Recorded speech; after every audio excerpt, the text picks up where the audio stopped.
Hello, my name's Bill and I make stuff. That's why I call this show Bill's Hobby Workshop. No, Bill's Magic Craft. So today I'm going to make a robot and I'm going to use spray bottle parts. Now if you don't know about spray bottle parts, watch a video, I'm going to link it here.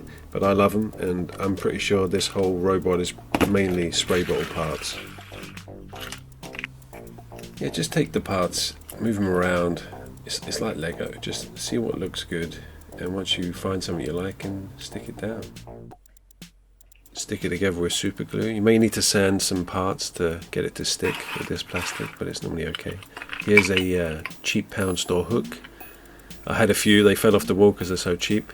And here are some little liquid bottles. I believe they were e-cigarette vape bottles.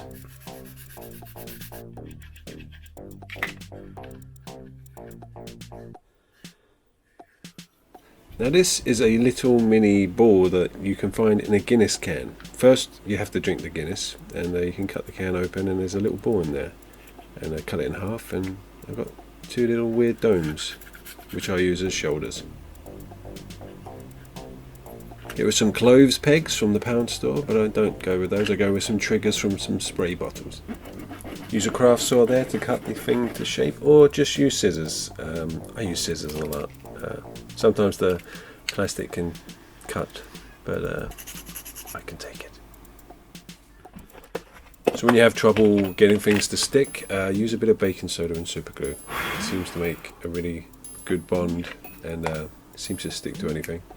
Now here are more parts of a spray bottle. These are the weird pipes inside. I really recommend going and watch that video because they make really good legs. And to bulk up these legs, I'm going to use the little nozzles on the hand soap bottle pump.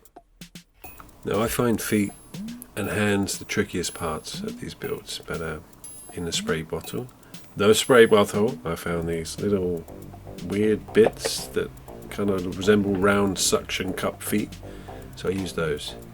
And these are some more bits from the spray. Look, I don't work for a spray bottle company, if there is such a thing, but they are just amazing.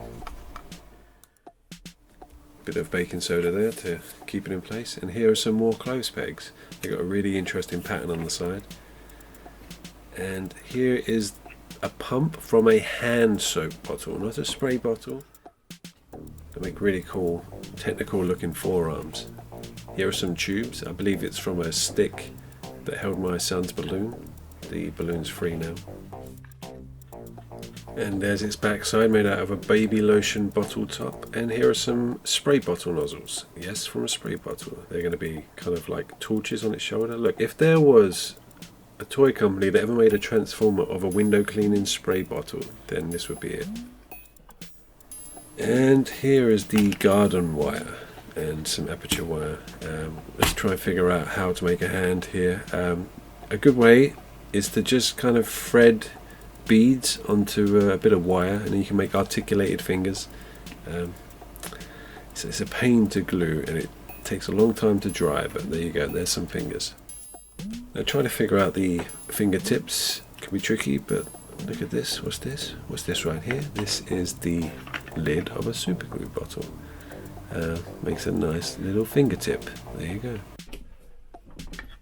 Just stick them on, and you can move them around to whatever position you like, and yeah, quite happy with those.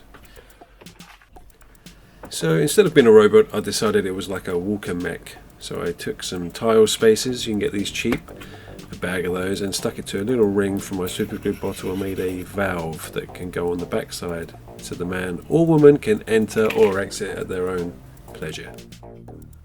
So we get to the point now where we start embellishing the thing. So I've stuck a couple of half spherical beads on the tanks here with little beads on top of that to kind of smooth out the edges. A bit of garden wire there as little wires sticking out the arm.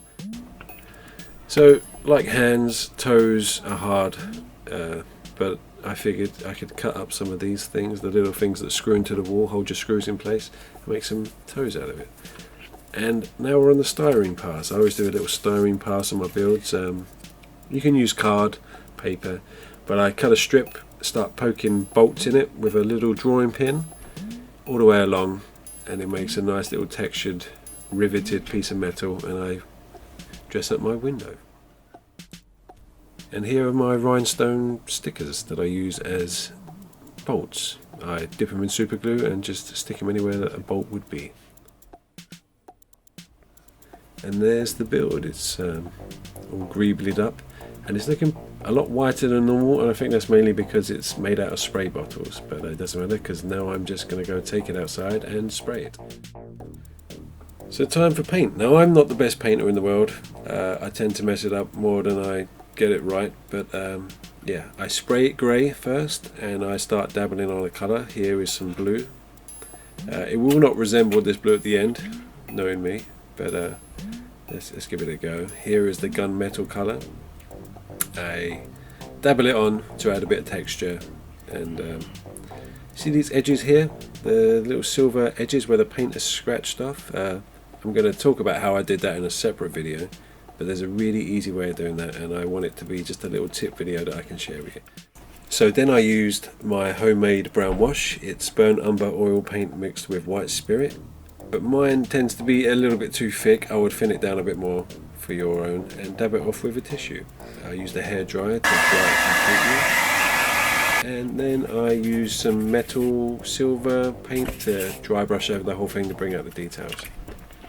Not the best paint job, but it looks metallic, old and crappy, which is kind of what I want. And here's the glamour shots. I hope you enjoyed the video. If there's anything you'd like me to build, leave a comment, tell me what you'd like. I can build terrain, buildings, cars, tanks, whatever. I can build anything as long as I have the right junk. Like, subscribe, all of that, and hopefully I will see you again soon.